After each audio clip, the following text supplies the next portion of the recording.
السلام عليكم ورحمة الله. النهاردة معانا 3 تقسيمات نشوف اللي كروز هونداي H1 لشنغان هنتر. هسيبك تستمتع للآخر ومتنساش تصلي على النبي في التعليقات والاشتراك وتفعيل الجرس عشان يصل كل ما هو جديد.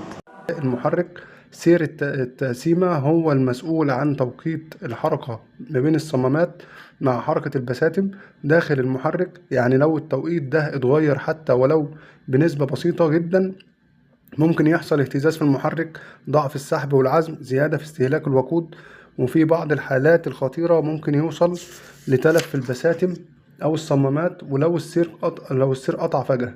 عشان كده ضروري تراجع حالة السير بشكل دوري وتغير السير حسب المدة اللي محددها الشركة المصنعة، سواء كانت 60,000 أو 100,000 كيلو.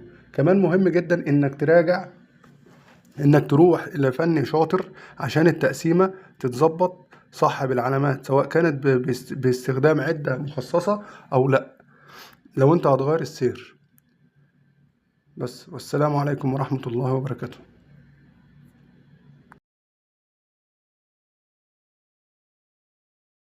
أنا بقول الله ودود، يعني محب لكم عطوف. ولذلك في الحديث القدسي الذي جعل الله فيه منهج عباده المؤمنين يقول الله عز وجل: يا ابن آدم لا تخافن من ذي سلطان ما دام سلطاني باقيا،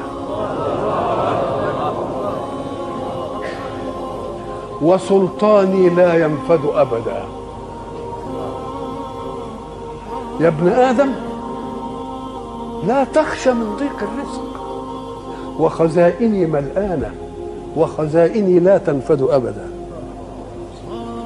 يا ابن آدم خلقتك للعبادة فلا تلعب، وضمنت لك رزقك فلا تتعب. اوعى تفتكر تتعب يعني بجوارحك، تتعب بقلبك وتنشغل به. انت الجوارح تعمل والقلوب تتوكل. الجوارح